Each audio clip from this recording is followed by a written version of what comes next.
Assalamualaikum warahmatullahi wabarakatuh. Pada kesempatan kali ini, kita akan membahas materi mengenai besaran dan pengukuran. Oke, kompetensi dasar nanti yang diharapkan setelah kalian mempelajari bab ini adalah siswa dapat menerapkan prinsip-prinsip pengukuran, besaran fisis, ketelitian, dan angka penting, serta notasi ilmiah. Pembahasan pertama adalah besaran dan satuan. Di SMP, mungkin Anda telah mendefinisikan besaran fisika. Ya. Apa itu besaran?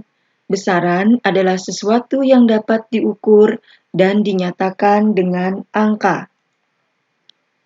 Satuan adalah sesuatu yang menyatakan ukuran suatu besaran. Nah, biasanya antara besaran dan satuan ini satu kesatuan, ya. Jadi nanti kalau ada angka, biasanya nanti di sebelah kanannya itu dinyatakan dengan satuan. Besaran dibagi menjadi dua, yaitu besaran pokok dan besaran turunan. Besaran pokok, mungkin kalian juga sudah mempelajari ini semua di SMP, yaitu besaran yang satuannya telah ditentukan secara internasional sebagai dasar besaran lain. Sedangkan besaran turunan adalah besaran yang satuannya diturunkan dari satu atau lebih besaran pokok. Ada yang masih ingat? Ada berapa besaran pokok? Mungkin kalian masih ingat di SMP ya, bahwa kalian sudah mempelajari ada 7 besaran pokok. Pertama panjang, kedua massa, ketiga waktu, 4 kuat arus, 5 suhu, 6 intensitas cahaya, dan jumlah zat.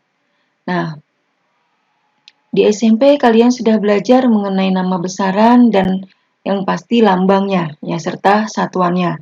Nah, diingatkan lagi sekarang di SMA ini bahwa panjang itu punya lambang besaran adalah L kecil. Satuannya meter, ini kalau dijabarkan, kalau secara lambang maka kita cukup menuliskan dengan huruf M kecil saja, ya.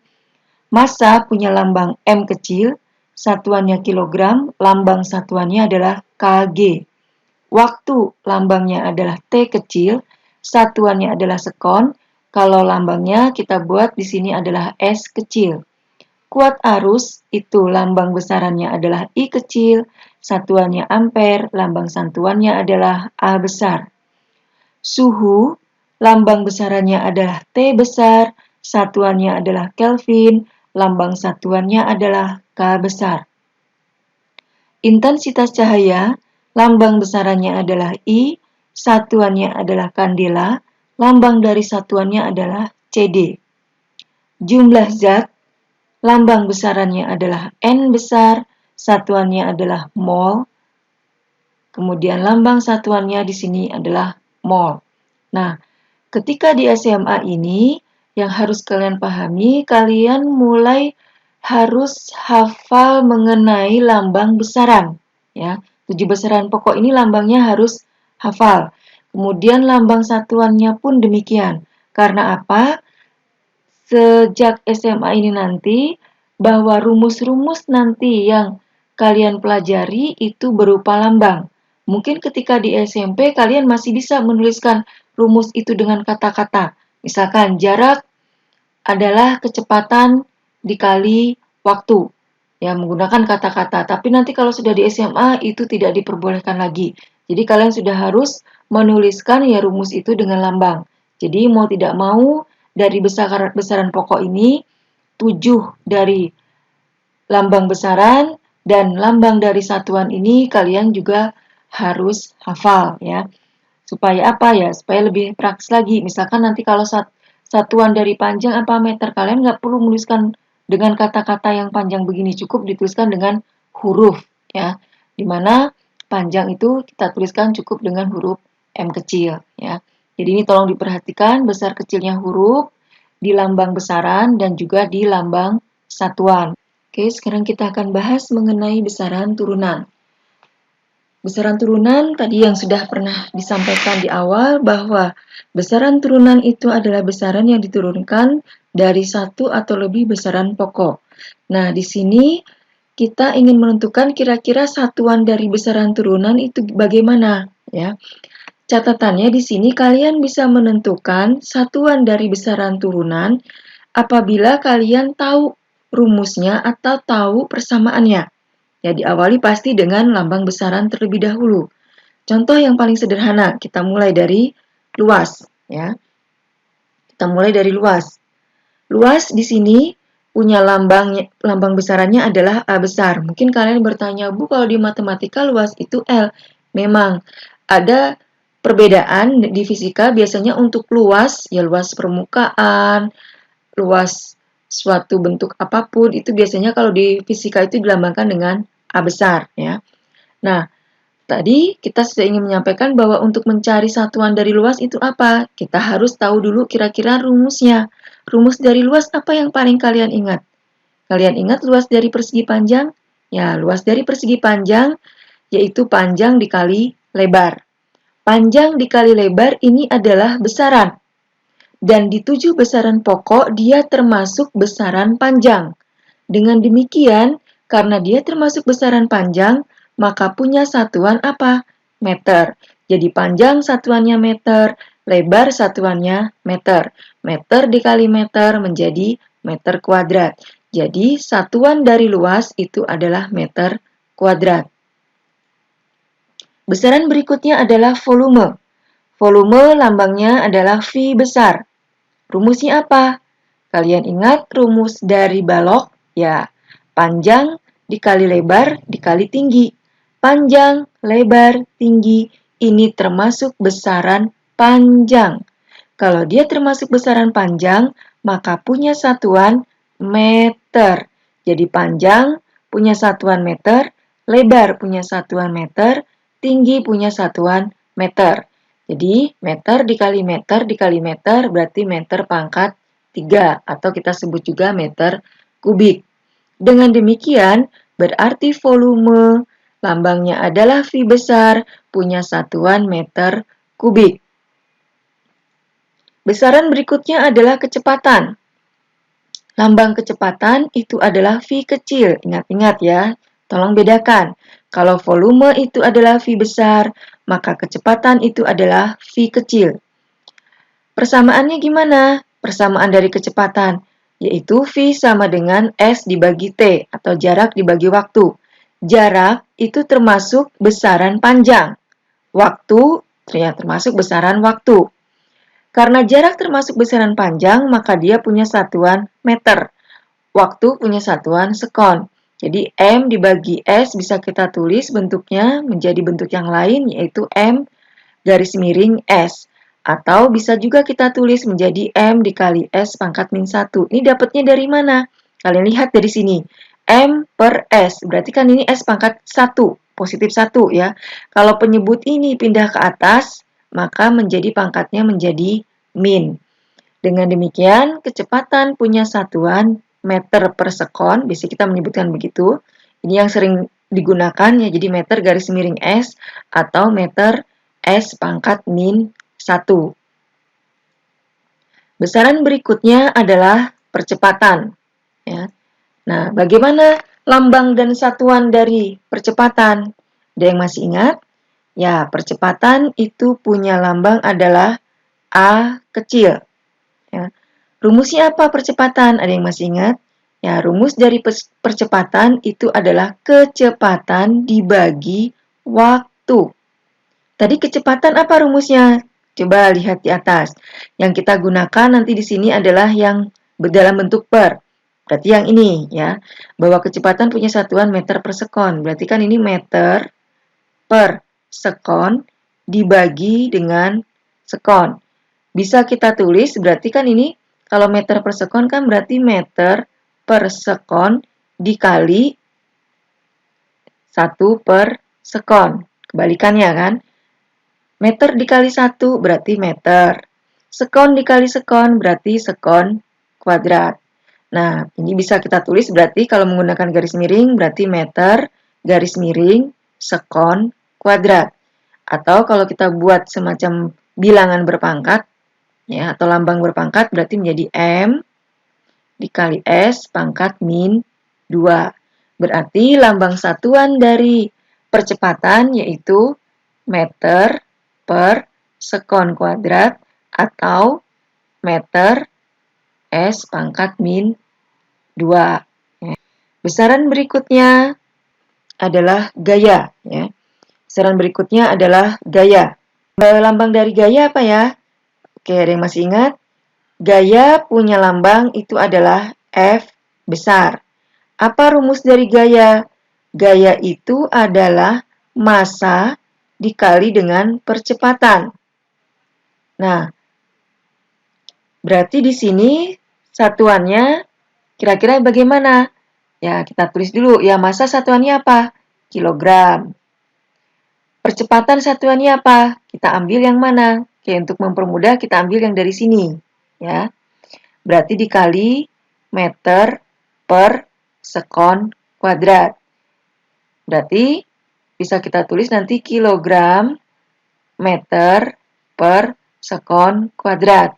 Atau kilogram garis miring kilogram dikali meter garis miring sekon kuadrat.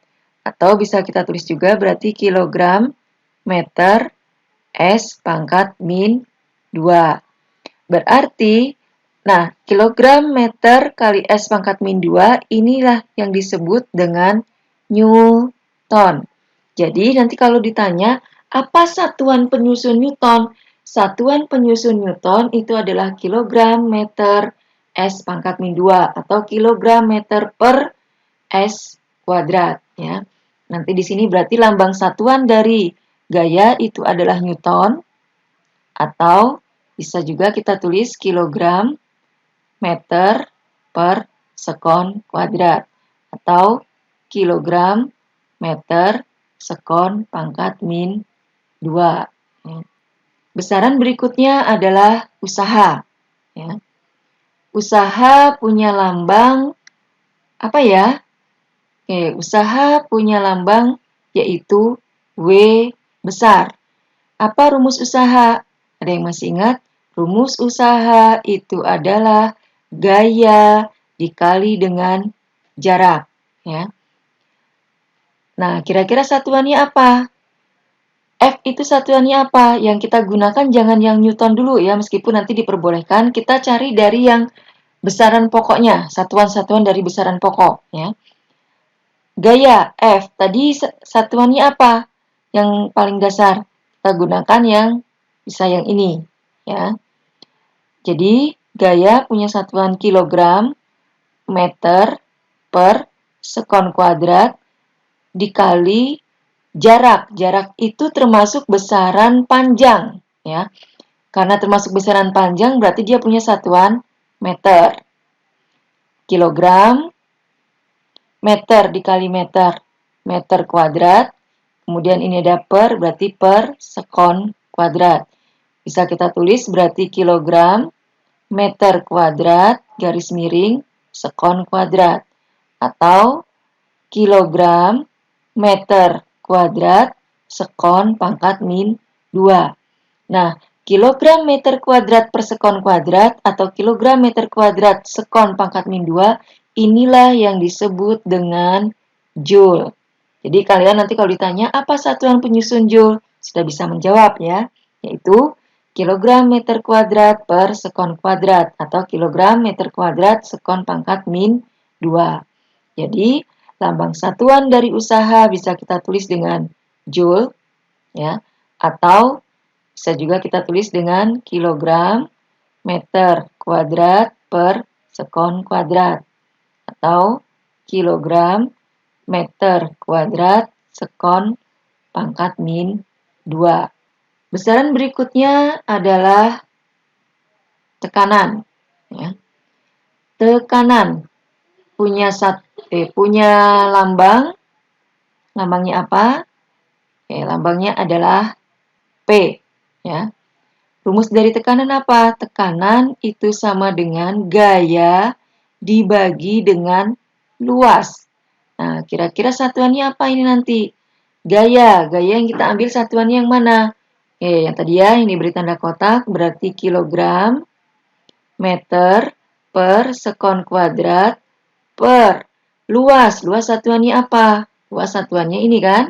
Meter kuadrat, berarti meter kuadrat.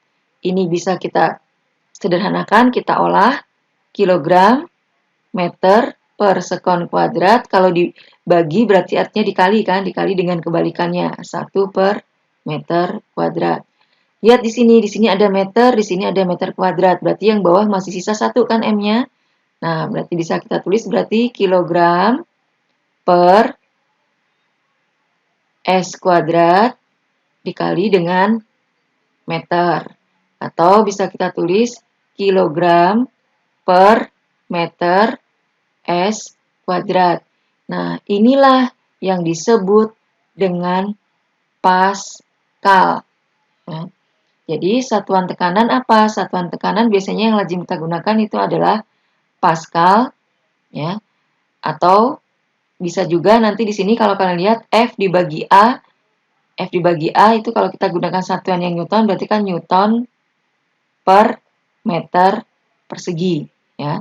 Berarti Pascal itu satuannya adalah tidak lain adalah Newton per meter persegi. Atau kalau mau dijabarkan berarti Newton garis miring meter persegi. Atau Newton meter pangkat min 2. Ya. Nah, Bu kalau yang ada kilogramnya gimana? Boleh, berarti Pascal itu tidak lain adalah apa? Berarti yang ini kan? Nih, ya. Berarti kilogram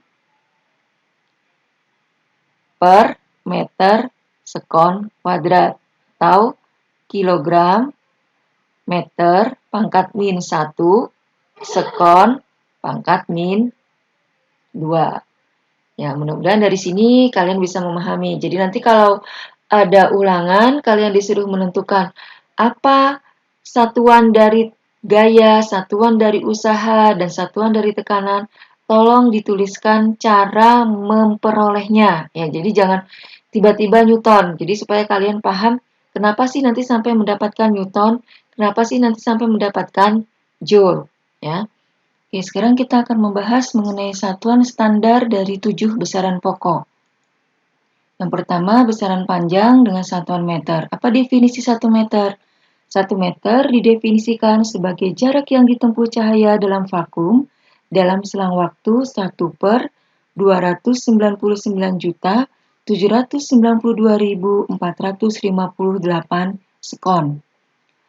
Di besaran massa dengan satuan kilogram, maka 1 kilogram didefinisikan sebagai massa dari sebuah kilogram standar yang terbuat dari platina iridium berwujud tabung yang disimpan di Sèvres, Prancis. Pengertian massa 1 kilogram yang lain adalah massa 1 liter air murni pada suhu 4 derajat. Untuk besaran waktu dengan satuan sekon, maka 1 sekon didefinisikan sebagai waktu yang diperlukan atom cesium-33 untuk bergetar sebanyak 9.192.631.770 kali. Besaran kuat arus dengan satuan ampere didefinisikan bahwa 1 ampere itu adalah kuat arus yang dialirkan melalui 2 buah kawat yang sejajar dan diletakkan pada jarak 1 meter dalam vakum dan menghasilkan gaya 2 kali 10 pangkat min 7 Newton tiap meter kawat. Besaran berikutnya adalah suhu dengan satuan Kelvin. 1 Kelvin didefinisikan sebagai 1 per 273,16 kali suhu termodinamika titik triple air. Besaran berikutnya adalah intensitas cahaya dengan satuan kandela. 1 kandela didefinisikan sebagai intensitas cahaya suatu sumber cahaya yang memancarkan radiasi monokromatik pada frekuensi 540 dikali 10 pangkat 12 Hz dengan intensitas radiasi sebesar 1/683 watt per sekon. Dan besaran berikutnya adalah jumlah zat, di mana satuannya adalah mol. 1 mol didefinisikan setara dengan jumlah atom karbon dalam 0,012 kg karbon 12, dan 1 mol zat terdiri atas 6,022 kali 10 pangkat 23 buah partikel. Oke, pembahasan kita berikutnya adalah mengenai pengukuran. Pengukuran adalah membandingkan suatu besaran yang diukur dengan besaran lain. Dalam pengukuran, kita akan menjumpai suatu kesalahan atau ketidakpastian. Ya. Kesalahan atau ketidakpastian ini kita bedakan menjadi dua, yaitu kesalahan acak dan kesalahan sistemik. Kesalahan acak ini disebabkan oleh adanya fluktuasi-fluktuasi halus pada kondisi-kondisi pengukuran, misalnya gerak Brown molekul udara, fluktuasi tegangan listrik PLN, landasan yang bergetar, dan kondisi bising. Sedangkan kesalahan sistemik itu disebabkan oleh kesalahan kalibrasi, kesalahan titik nol, kesalahan komponen alat, dan kesalahan arah pandang membaca nilai skala jika ada jarak antar jarum dan garis-garis skala. Pengukuran itu dibedakan menjadi dua, pengukuran tunggal dan pengukuran berulang. Pada pengukuran tunggal, ini dilakukan jika besaran yang diukur tidak berubah-ubah, sehingga hasil pengukuran tunggal dianggap akurat. Ketidakpastian pada pengukuran tunggal, atau dengan lambang delta X, itu dirumuskan setengah dikali nilai skala terkecil alat. Dan penulisan akhir hasil pengukuran tunggal itu bisa kita nyatakan X sama dengan X0 plus minus delta X. X di sini nanti adalah besaran yang ingin kita ukur. Sedangkan X0 ini adalah nilai yang terbaca pada alat ukur, di mana kita menggunakan alat ukur tersebut untuk menghitung besaran untuk satu kali pengulangan, yaitu tunggal. Delta X tadi sudah disampaikan di atas bahwa delta X ini adalah nilai ketidakpastiannya. Pengukuran yang kedua adalah pengukuran berulang, yaitu pengukuran yang dilakukan terhadap suatu besaran secara berulang untuk mendapatkan akurasi atau mendapatkan nilai yang lebih akurat atau lebih tepat. Ya. Ketidakpastiannya dilambangkan dengan Sx, yaitu akar dari N ini jumlah data yang kita peroleh, ya, ada berapa kali kita mengulang, berarti ada berapa kali juga data yang kita peroleh, yaitu sigma xi kuadrat dikurangi dalam kurung sigma xi dikuadratkan per N dalam kurung N dikurangi 1. Penulisan akhir hasil pengukuran untuk pengukuran berulang kita tulis atau kita nyatakan X sama dengan X bar plus minus XX. X di sini adalah besaran yang kita ukur, X bar ini adalah rata-rata dari data yang kita peroleh, plus minus SX, yaitu ketidakpastiannya. Nah, sekarang kita ingin mengukur besaran panjang, ya. Untuk mengukur besaran panjang, kita punya alatnya. Yang pertama adalah penggaris, ya. Penggaris atau mistar. Nah, di sini yang harus kalian pahami, kalian harus tahu dulu berapa nilai skala terkecil dari setiap alat. Untuk penggaris, dia punya ketelitian atau punya nilai skala terkecilnya yaitu 1 mm.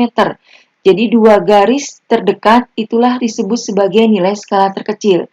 Maka di sini bisa kamu lihat ada penggaris, gambar penggaris. 2 garis terdekatnya ini menunjukkan nilai 1 mm. Atau dalam sentimeter menjadi 0,1 cm. Nah, sekarang kalau kita ingin mengukur panjang pensil ini dengan menggunakan penggaris, ya gimana caranya? Nah, di sini sudah kalian lihat. Ini awal dari pensil, ini dari ujung pensil, ya. Awal pensil itu menunjukkan skala 0,5 cm. Sedangkan ujung pensil itu menunjukkan skala 7,2. Jadi panjang pensil ini nilai akhir dikurangi nilai awal, yaitu 7,2 dikurangi 0,5 cm, menghasilkan 6,7 cm. Dan kita harus mencari ketidakpastian setiap pengukuran ya, karena ini pengukurannya tunggal, maka ketidakpastiannya kita tulis delta L. Kenapa delta L? Karena di sini kita mengukur besaran panjang. Ya, panjang itu punya lambang L. Jadi ketidakpastiannya kita nyatakan menjadi delta L. Delta L sama dengan setengah kali skala terkecil. Tadi skala terkecil dari mistar ini adalah 0,1 cm. Kita gunakan satuan yang cm. Karena mistar itu punya satuan cm. Jadi, setengah dikali 0,1 cm sama dengan 0,05 cm. Nah, bagaimana kita menuliskan hasil pengukurannya? Maka hasil pengukurannya nanti kita tulis L sama dengan L0 plus minus delta L. L0-nya kita ambil dari hasil tadi kita mengukur, yaitu 6,7, ini kita tulis 6,7, plus minus, berarti plus minus delta L. Delta L-nya berapa? Tadi sudah kita hitung diperoleh 0,05. Nah, mungkin kalian bertanya, Bu, kok itu ada 0 yang diberi warna merah? Nah, kenapa di sini kita menambahkan atau menyisipkan angka 0 lagi? Kita perhatikan delta L-nya. Delta L-nya di sini 0,05. Ada 2 digit atau ada 2 angka di belakang koma. Jadi, kalau delta L-nya ada 2 angka di belakang koma, maka L0-nya ini juga harus ada 2 angka di belakang koma. Karena nilai yang kita peroleh tadi 6,7, berarti kan hanya ada 1 angka di belakang koma kan? Supaya angka ini menjadi 2 angka di belakang koma, maka kita tambahkan 0. Ya, maka di sini kalian lihat ada angka 0 yang diberi warna merah. Jadi untuk menyamakan ya. Ini berarti 2 angka di belakang koma, yang di sini juga 2 angka di belakang koma. Oke, pembahasan kita selanjutnya adalah alat yang digunakan untuk mengukur panjang selain mistar. Dan itu kita bisa gunakan adalah jangka sorong. Jadi ini gambar dari jangka sorong. Ya, mungkin kalian kalau di SMP yang pernah praktek menggunakan jangka sorong pasti sudah tidak asing lagi ya dengan gambar ini. Jangka sorong ini berfungsi untuk apa saja? Jangka sorong berfungsi untuk mengukur diameter luar benda, mengukur diameter dalam benda, dan mengukur kedalaman benda. Bagaimana menggunakannya? Andaikan kalian disuruh mengukur diameter luar benda, maka tahapan menggunakannya adalah seperti ini. Ya, tolong diperhatikan.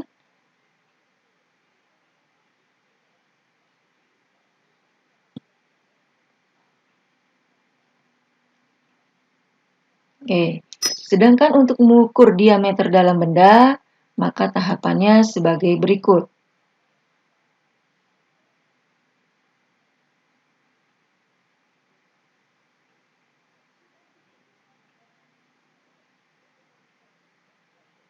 Fungsi yang ketiga, mengukur kedalaman benda. Maka caranya, coba kalian perhatikan.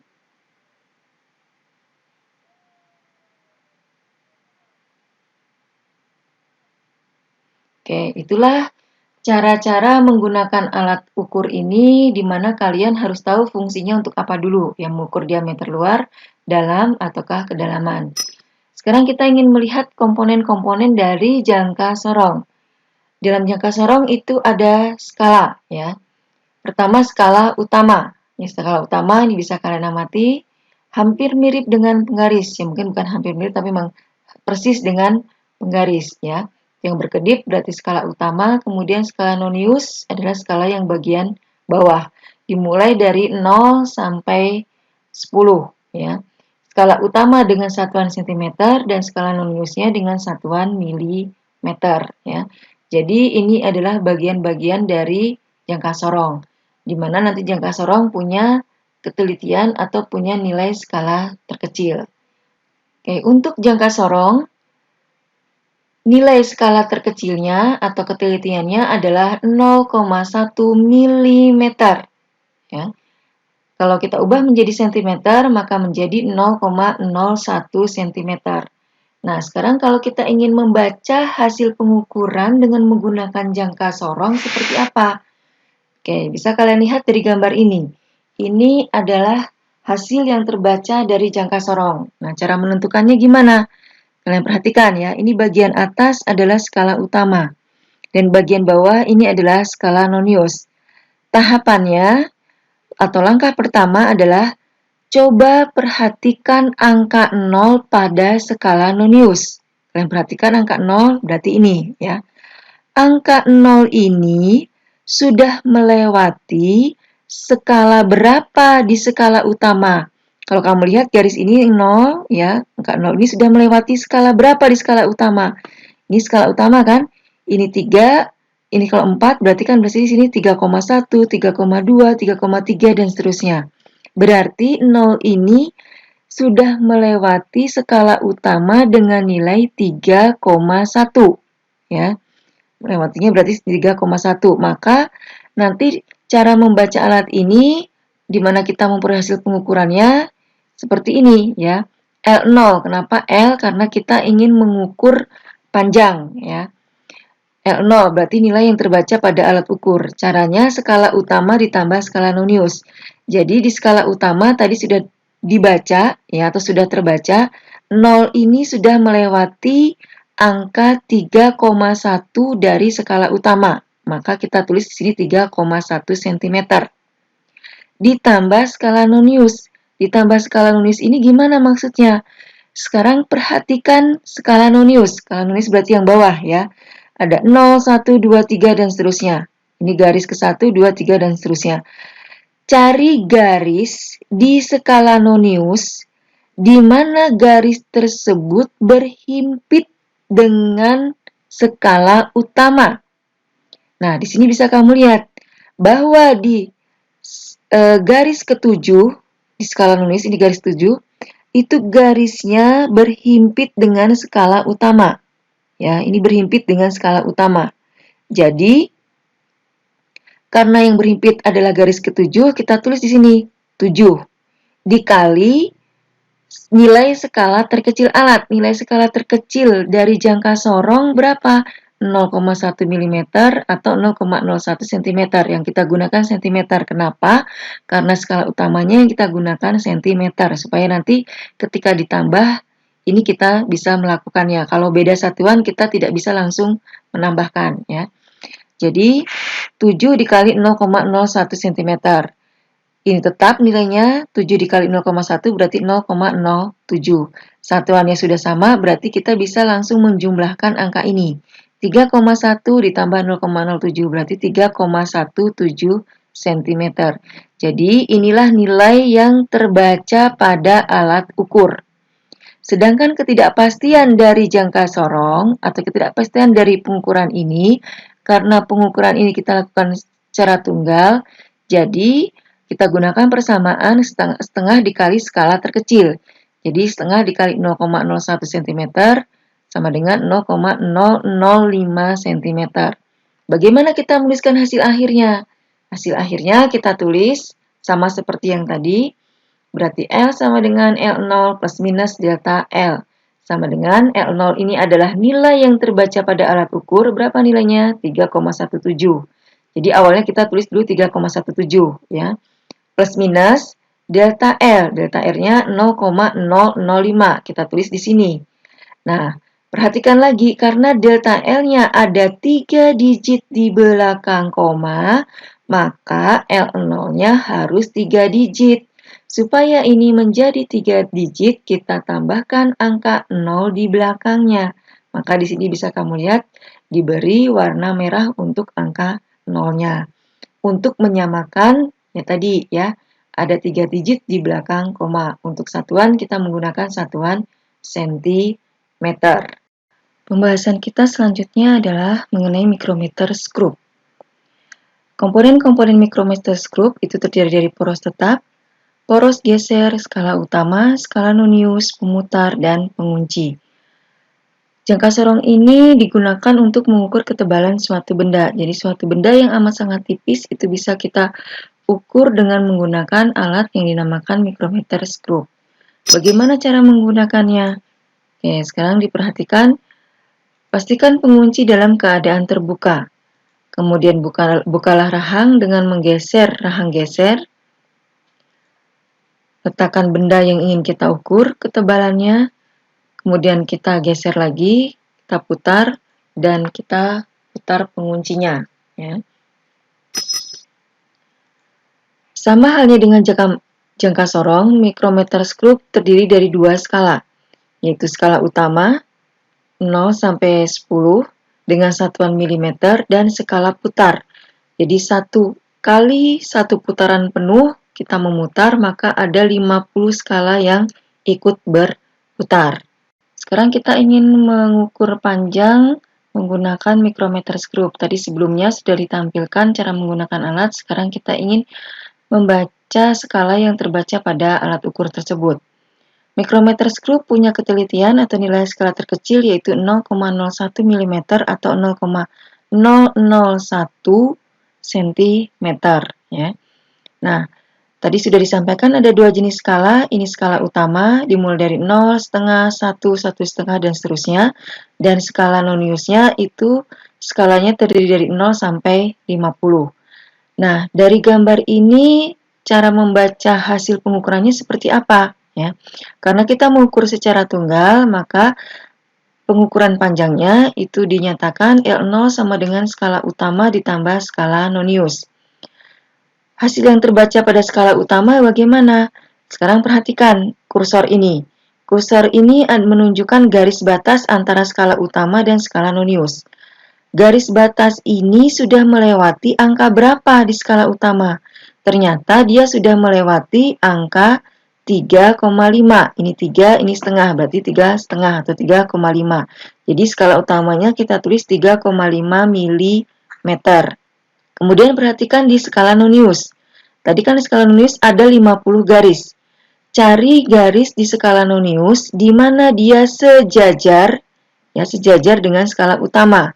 Nah, dari gambar ini sudah terlihat ada garis ke-37 ini di mana garis ini sejajar dengan skala utama. Maka di sini kita tulis 37 dikali 0,01 mm. Ya. Nilai ini tetap 3,7 dikali 0,1 ini 0,37. Ini maaf nih satuannya harusnya milimeter ya. Ya, ini harusnya satuannya adalah milimeter ya. Nah, 3,5 ditambah 0,37 itu adalah 3,87 mm. Untuk mencari ketidakpastian dari pengukuran tunggal, selalu kalian ingat kita gunakan persamaan setengah dari skala terkecil alat. Setengah dari 0,01 mm yang kita gunakan yang milimeter ya. Menghasilkan 0,005 mm. Nah, gimana nanti hasil pelaporannya? Maka hasil pelaporannya kita tulis L sama dengan L0 plus minus delta L sama dengan L0-nya diperoleh dari sini 3,87 plus minus delta L-nya adalah 0,005. Ada 3 digit di belakang koma, sedangkan dari hasil L0-nya kita dapat 2 digit. Untuk menyamakannya berarti kita tinggal menambahkan angka 0 di paling belakang. Jadi setelah dilihat, di sini ada 3 digit di belakang koma dan delta L-nya juga 3 digit di belakang koma. Oke, untuk latihan, sekarang diperhatikan soal nomor 1. Ya. Di soal nomor 1 ini dan di soal nomor 2, kalau kalian lihat dari gambar, ini adalah hasil dengan menggunakan jangka sorong. Ya, dengan menggunakan jangka sorong. Nah, gimana nanti cara membacanya atau hasil akhirnya nanti seperti apa ya. Kalian ingat prinsip-prinsip sebelumnya tadi ya. Karena kita ingin mengukur panjang berarti L0 sama dengan skala utama ditambah skala nonius. Skala utamanya gimana? Ingat lagi, perhatikan angka 0. Sudah melewati angka berapa di skala utama? Nah, kalau ini 0 berarti 0,1, 0,2, 0,3, 0,4, 0,5, 0,6. Berarti 0 ini sudah melewati 0,6 di skala utama. Berarti 0,6 cm ditambah cari garis yang berhimpit. Kalau kalian lihat ini dari garis 0 sampai 10 ternyata garis ke 1 yang berhimpit. Berarti 1 dikali nilai skala terkecil jangka sorong, 0,01 cm. Ini nilainya tetap, ditambah 1 dikali 0,01 berarti tetap ya, 0,01 cm. Berarti 0,61 cm. Untuk delta L-nya, kalian masih ingat, yaitu setengah dikali nilai skala terkecil alat. Berarti setengah dikali 0,01 cm. Dihasilkan 0,005 cm. Maka penulisan akhirnya dari hasil pengukurannya yaitu L sama dengan L0 plus minus delta L. Berarti 0,61 plus minus 0,005 dengan satuan cm. Karena ini 3 digit, berarti di sini juga harus 3 digit. Kita sisipkan angka 0 di paling belakang. Untuk soal nomor 2, prinsipnya sama. L0 sama dengan 0 ini sudah melewati skala berapa? Kalau ini yang panjang ini 2, berarti kan 2,0. Dia belum mencapai 2,1 ya. Berarti nanti di sini skala utamanya 2,0. Tambah garis keberapa yang berhimpit? Nah, kalau kalian amati ternyata garis ke-5 ya. Garis ke-5 ini garis yang berhimpit. Berarti 5 dikali 0,01 cm. Berarti 2,0 ditambah 5 dikali 0,1 berarti 0,05.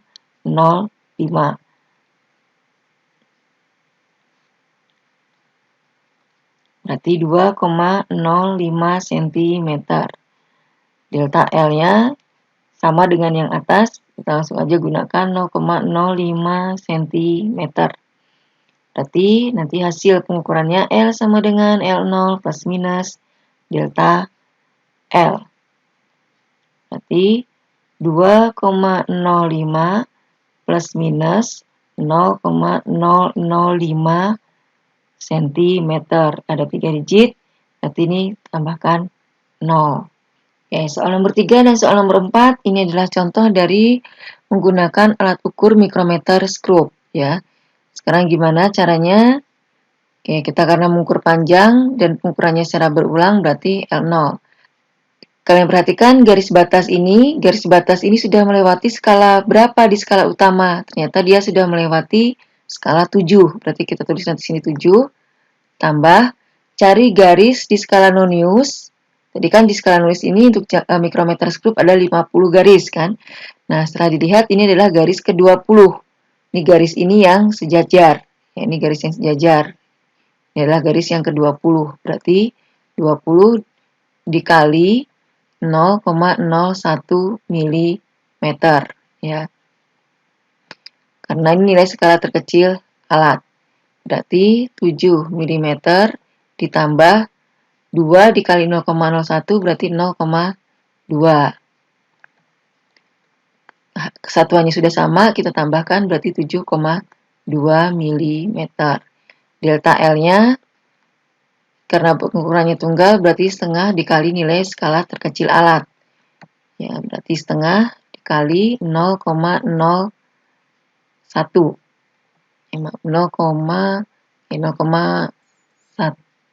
mm atau 0,005 mm. Maka hasil pengukurannya L sama dengan L0 plus minus delta L.